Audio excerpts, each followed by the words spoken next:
ሰላም ውድና የተከበራችሁ የሼህ ማሚላ ዩቲዩብ ቻናል ተከታታዮች፣ ለቀጣይ ዓመት አዲስ ምግብ ቤት ወይም ሬስቶራንት ለመክፈት አስባችኋል? እንግዳውስ አስደሳችና ትልቅ ስኬት ሊሆን የሚችል መልካም እርምጃ ነው። ይህን እቅድ ወደ እውን ለመቀየር እና ስኬታማ ለመሆን አሁኑ መጀመር ያለብን ዋና 5 የዝግጅት ደረጃዎች እነግራችኋለሁ። አንደኛ፣ የሬስቶራንቱን አይነትና ኮንሴፕት መወሰን ስንል የምግብ አይነት ሜኑ ምን አይነት ምግቦች ላይ ያተኩራሉ? ለምሳሌ የሀበሻ ባህላዊ ምግቦች፣ የፈረንጅ ምግቦች፣ ፈጣን ምግቦች፣ ፋስት ፉድ፣ ኬክና ቡና ወዘተ የሚለውን በደንብ መወሰን ያስፈልጋል። እንዲሁም ደግሞ ሌላ መለያ፣ የእርስዎ ሬስቶራንት ከአካባቢው ተፎካካሪዎች በምን ይለያል? በጥራት፣ በዋጋ ቅናሽ፣ በፈጣን አገልግሎት ወይንስ በግቢው ውበት የሚለውን በደንብ ማወቅ ያስፈልጋል። ሁለተኛ ደግሞ የገበያ ጥናት ማርኬት ሪሰርች መስራት።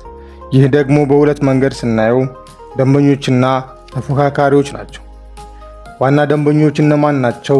ተማሪዎች፣ የመስሪያ ቤት ሰራተኞች፣ ቤተሰቦች ወይንስ መንገደኞች የሚለውን በደንብ መለየት።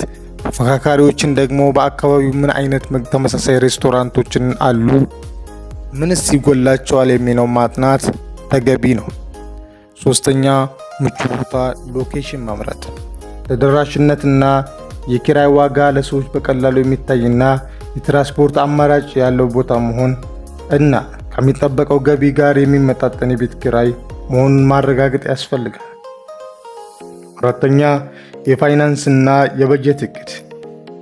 ለቤት ኪራይ፣ ለዕቃዎች፣ ለወጥ ቤት ማሽኖች፣ ጠረጴዛና ወንበሮች፣ ለጌጣጌጥና ለመጀመሪያ ዙር ግብአቶች ስንት ብር ያስፈልጋል የሚለውን በፋይናንስ መዘጋጀት እና የማስጌጃ በጀት የሬስቶራንቱን ተቀጣጣይ ደንበኞችን አፍርቶ ራሱን እስኪችል ድረስ ቢያንስ የ3 ወር ደሞዝ የቤት ኪራይና የፍጆታ ውሃና መብራት ወጪዎችን በእጅ መያዝ ያስፈልጋል።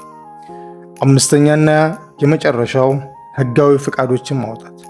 የንግድ ስም፣ የንግድ ፍቃድና ምዝገባ የጤናና የደህንነት ማረጋገጫ ናቸው። እነሱም ሰፋ አድርገን ስናያቸው ልዩና ማራኪ የንግድ ስም መምረጥ፣ ከአካባቢው ንግድና ኢንዱስትሪ ቢሮ የንግድ ፍቃድ ማውጣት፣ የምግብ ዝግጅት ቦታውን ንጹህና የተጠበቀ መሆኑን የሚመሰክር የጤና ፍቃድ ማግኘት ይኖርብናል ማለት ነው። ይህ የሼህ ማሚላ ዩቲዩብ ቻናል ነው። ከወደዳችሁ ደግሞ ላይክ፣ ሼር፣ ሰብስክራይብ ማድረጋችሁ እንዳዘነጉ። እወዳችኋለሁ። ዋላህ